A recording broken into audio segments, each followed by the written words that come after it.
Cabinet में 3 बड़े फैसले किसानों के हित में लिए गए हैं।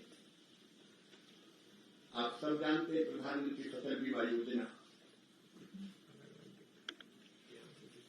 प्राकृतिक आपदा से पीड़ित किसानों की वरदान है।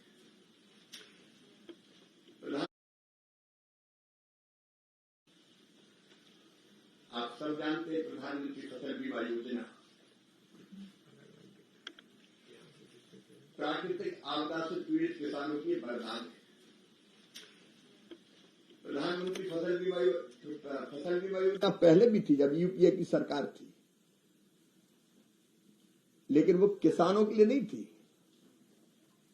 बैंकों से जो लोन लेते थे किसान, उस लोन का बीमा था। बैंकर्स का पैसा सुरक्षित किया गया था। लोनी किसानों के लिए वो अनिवार्य थी और नॉन लोनी किसान उसमें आते ही नहीं थे। यूपीए की जब सरकार थी तब फसल बीमा योजना की इकाई होती थी ब्लॉक या तहसील, और इसका मतलब यह है कि पूरे ब्लॉक में या पूरी तहसील में फसल खराब हो जाए तो किसान को नुकसान का क्लेम मिलेगा। अब फर्ज कीजिए 5 गांव में 10 गांव में फसल खराब हो गई तो उन किसानों को प्रार्थना करनी पड़ती थी कि पूरी तहसील में खराब कर दो तब हमें फायदा मिलेगा, नहीं तो हमें फायदा ही नहीं मिलने वाला। उस योजना को बदल दिया गया 2016 में, और अब फसल बीमा योजना की इकाई गांव या ग्राम पंचायत बनाई गई।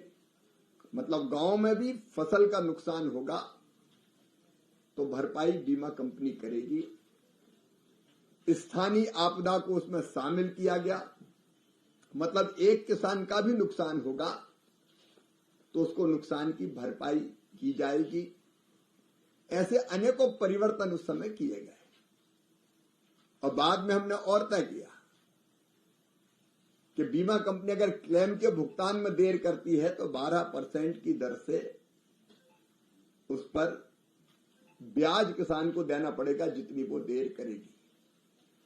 पहले कई बार राज्य अपना हिस्सा नहीं देते थे क्योंकि फसल बीमा योजना में एक हिस्सा राज्य सरकार का और एक हिस्सा केंद्र सरकार का 50-50% होता है। तो राज्य डिले करते थे तो पैसा बहुत डिले हो जाता था।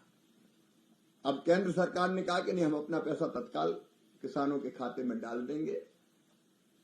ऐसे अनेकों परिवर्तन फसल बीमा योजना में किए गए और आज उस फसल बीमा योजना के लिए जितनी धनराशि की आवश्यकता है, आज केंद्रीय मंत्रिमंडल ने प्रधानमंत्री फसल बीमा योजना को और मौसम आधारित फसल बीमा योजना को 2025-26 तक जारी रखने की स्वीकृति दी है, जिसमें कुल बजट 69,515 करोड़ 71 लाख रुपया होगा। और जोखिम का जो कवरेज है वो बोनी से लेकर, मतलब बीज अगर बो दिया और पानी ज्यादा गिर गया और फसल बीज खराब हो गया तो भी क्लेम मिलेगा किसान, तब से लेकर फसल कटाई तक। मतलब कटने के बाद भी अगर फसल खराब हो जाती है, कटने के बाद भी खेत में रखी है, बारिश हो गई, जैसे इस समय कई जगह बारिश हो गई और कहीं धान पड़ी है खेत में और वो भी भीग गई तो बीमा कंपनी को क्लेम देना पड़ेगा। तो बुआई से लेकर कटाई तक ओला, इल्ली, सूखा, पाला, बाढ़, बरसात, ये सब का सब इससे कवर किया गया है। और मुझे बताते हुए खुशी है कि पिछले साल 8 करोड़ से ज्यादा आवेदन किसानों के आए और 4 करोड़ से ज्यादा किसानों को इस योजना का लाभ मिला। किसानों का प्रीमियम योजना के प्रारंभ से कुल जमा हुआ लगभग 34,000 करोड़ रुपया और इसके बदले 1,70,000 करोड़ रुपया किसानों को क्लेम के रूप में मिला। मैं प्रधानमंत्री जी को धन्यवाद देता हूं कि 25-26 में ये योजना जारी रहेगी। इसमें एक और शिकायत आती थी कि कई बार फसल का नुकसान का आकलन होता था क्रॉप कटिंग एक्सपेरिमेंट से। मतलब कहीं नुकसान अगर हुआ तो एक पंचायत में 4 जगह फसल काट के उसमें से कितना उत्पादन होता है ये देखते थे। अब ये मैनुअल होता था और मैनुअल होने के कारण कई बार अगर कोई गड़बड़ करना चाहे, कम नुकसान को ज्यादा दिखा दे, ज्यादा नुकसान को कम दिखा दे, ये शिकायतें आती थी।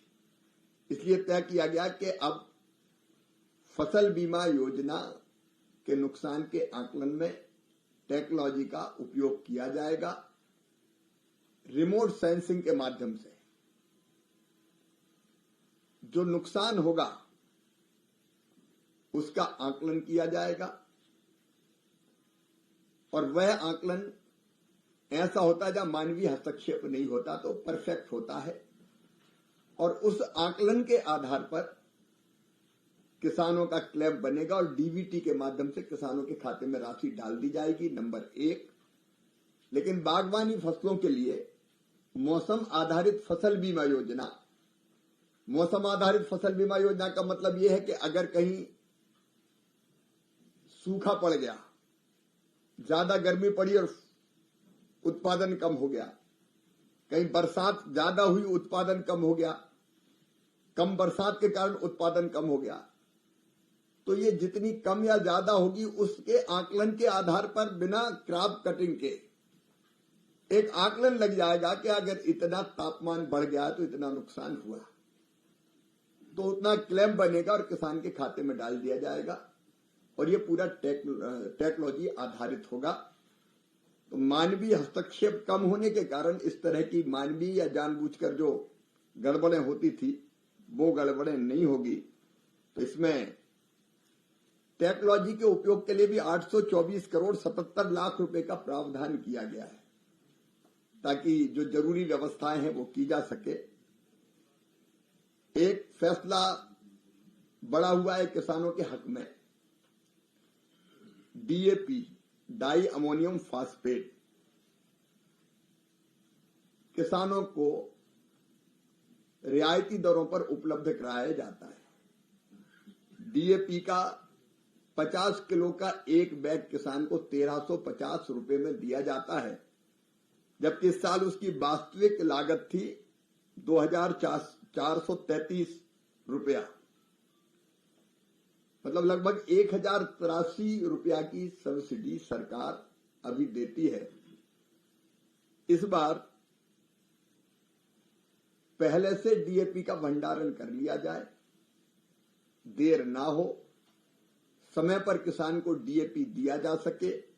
पिछले साल अंतर्राष्ट्रीय परिस्थितियों के कारण रेड सी में और बाकी जगह जैसी परिस्थिति थी तो दूसरे रूट से घूम के आना पड़ा, तो जहां जाने में देर लगी, खर्चा भी बढ़ा और इसलिए सरकार ने पहले से तय कर लिया है कि हम अग्रिम भंडारण डीएपी का करने के लिए व्यवस्था करेंगे, समय पर इंपोर्ट करेंगे और 3850 करोड़ रुपया के आवश्यक बजट की भी उसके लिए व्यवस्था की है।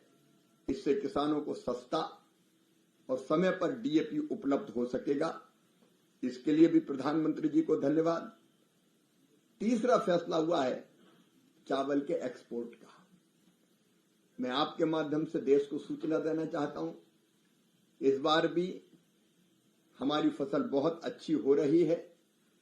एग्रीकल्चर और एलाइड सेक्टर, कृषि और संबद्ध जो क्षेत्र है उनकी विकास दर 3.5 से लेकर 4% के बीच होने वाली है। हमारे पास चावल के भी भंडार है। पिछले दिनों चावल की कीमत किसान को ठीक मिले इसलिए मिनिमम एक्सपोर्ट प्राइस जो लगाई गई थी वो हटा दी गई, चावल के एक्सपोर्ट को अनुमति दी गई और आज भारत के सहकारिता मंत्रालय और इंडोनेशिया के व्यापार मंत्रालय के बीच गैर बासमती सफेद चावल के व्यापार पर समझौता ज्ञापन मतलब एमओयू हस्ताक्षरित हुआ है और इंडोनेशिया को भारत 1 मिलियन मीट्रिक टन गैर बासमती सफेद चावल निर्यात करेगा। निर्यात के कारण भी चावल के रेट बेहतर होंगे और किसानों को इसका लाभ मिलेगा। ये तीनों फैसले नए साल के किसान हितैषी फैसले हैं। वैसे अगर आप देखेंगे तो पूरे साल, विशेषकर मैं 6 महीने की बात करता हूं, किसानों के हित में अनेकों फैसले मोदी सरकार ने लिए। आपको ध्यान होगा 18 जून को चुनाव के परिणाम के बाद अगर सबसे पहला कार्यक्रम कोई प्रधानमंत्री जी का हुआ था तो वाराणसी में, और वहां 9 करोड़ 26 लाख किसानों के खाते में 20,000 करोड़ की किसान सम्मान निधि की 17वीं किस्त भेजी गई थी। मोदी जी के नेतृत्व में ही 2,817 करोड़ रुपए के कुल निवेश वाले डिजिटल कृषि मिशन की मंजूरी दी गई है। फिर राष्ट्रीय खाद्य तेल मिशन, जिसमें 10,103 करोड़ रुपया खर्च होगा, उसको भी स्वीकृति। तो दोस्तों, अभी आपने भारत के कृषि मंत्री श्री शिवराज सिंह चौहान के भाषण को सुना, जहां उन्होंने बताया कि नए वर्ष के अवसर पर किसानों के हित में देश के प्रधानमंत्री माननीय नरेंद्र मोदी जी और कृषि मंत्री शिवराज सिंह चौहान जी ने क्या फैसले लिए हैं। किसानों के हित में लिया गया ऐतिहासिक फैसला, जिससे जो है किसानों को काफ़ी ज़्यादा लाभ होगा। तो कैसी लगी ये वीडियो कमेंट्स करके ज़रूर बताएं।